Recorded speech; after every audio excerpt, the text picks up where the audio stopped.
Baroque and Rococo. The term Baroque is derived from the Portuguese term Barroco, which is translated as irregular sharp pearl and is believed by the historian as a response of Protestantism. So, irregular shape kay bali murag inspired siya sa name of artistic movement nga nang bali gina-embrace ang asymmetry, dramatic forms and elaborate ornamentation sa ilahang art. And the pearl in the word pearl kay murag gina-derive siya sa uniqueness, complexity and the beauty of their art. So Baroque architecture started because of the changes in religion, because of this Protestantism, mga Protestant formation na sila bali sila is kanang mura ganig disagree sila when it come to church kali di sila murag dili sila agree ba sa church god. So aside sa politics and art, ang politics and art is kanang gina-straighten pod aside sa religion. So Baroque and the Rococo, motion and space were taken into consideration by artists, like the use of dramatic lighting and the concept of time. So the differences between the Baroque and Rococo is kanang Baroque is kanang masculine type and the Rococo is feminine type, which is kanang Baroque is nag-focus sila sa focus siya sa details, then si Rococo is kanang more on lightness and playfulness. So moreover, music also flourished as a tool to communicate message, to evoke feelings. Baroque composers is Johann Sebastian Bach, George Friedrich Handel and Antonio Vivaldi, and kanang bali gina-emphasize nila ang complexity, ornamentation and the emotional intensity in their composition music.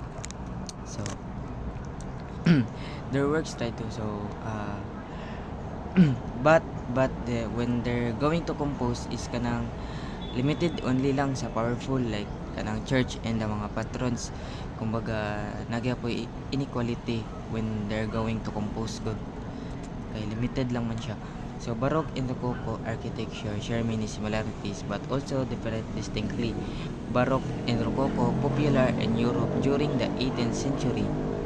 So during the 18th century, most of the architecture using is kanang Baroque and Rococo art style.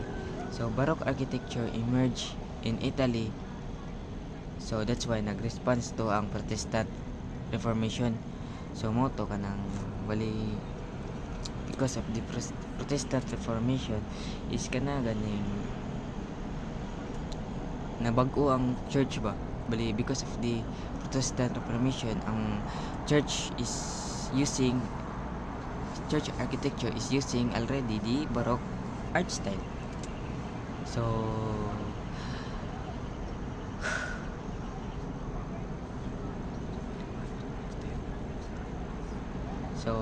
as I said earlier, Rococo art style is focused on lightness and playfulness, but gyapon siya develop gyapon siya sa Baroque nga style.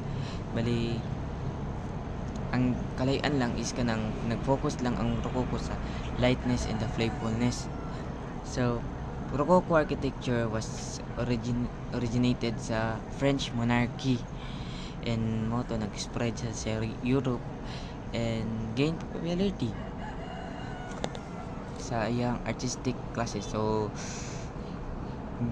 Baroque is already exist in 17th to 18th century, while Rococo is na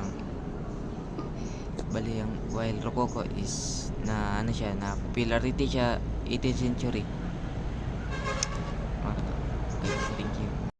So what is Neoclassicism? So Neoclassicism is an artistic and architectural style that emerged in 18th century. So it drew inspiration from classical Greek and Roman and architecture. So it emphasized simplicity, order, and symmetry. So neoclassical works often featured clean lines, balanced composition, and the focus on rationality and reason. So, ang historian claim that it was the year 1863 when there was an emergence of modern painting exhibition. So, Neoclassicism transpired during the 18th and 19th century. So, the Neoclassicisms aim to revive the influences of Greek and Roman architecture.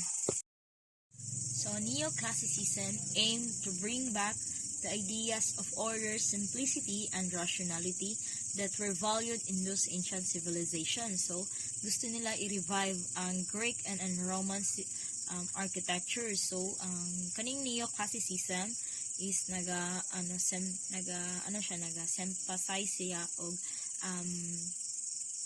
clean lines, order, and also rationality.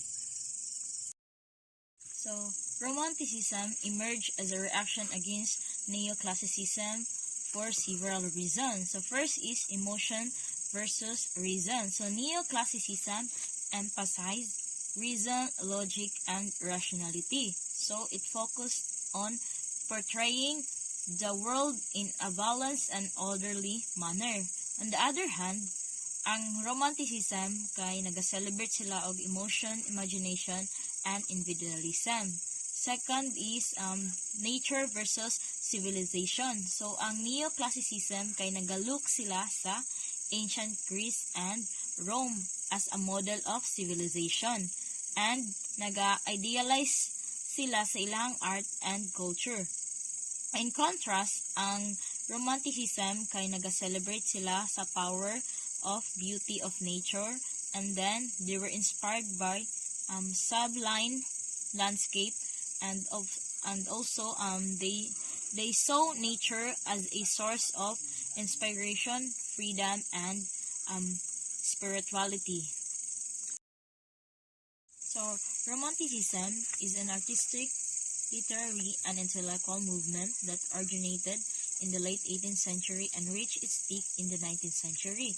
So, Romanticism, it emerged as a reaction against the rationality and orderliness of the Enlightenment era. So, na-create ning Romanticism is because of they are against sa Neoclassicism, because ang Neoclassicism is it focuses on the reason and science, while kaning Romanticism is naga-emphasize sila sa importance of emotions, individualisms, imaginations, and the expression of the self. And it often included human figures in their landscape to convey a sense of skill and evoke a connection between humanity and the natural world. So, it also sometimes they use symbolic elements to convey deeper meanings in their artist paintings. So, ang kalahian sa Neoclassicism and Romanticism kay ang Neoclassicism kay naga-emphasize siya og objectivity, order, and restraints, while ang Romanticism kay naga-emphasize siya og imagination and emotion nature. But both of them, Neoclassicism and Romanticism, kay it is an artwork that often characterized by their use of realism and their focus on human figure.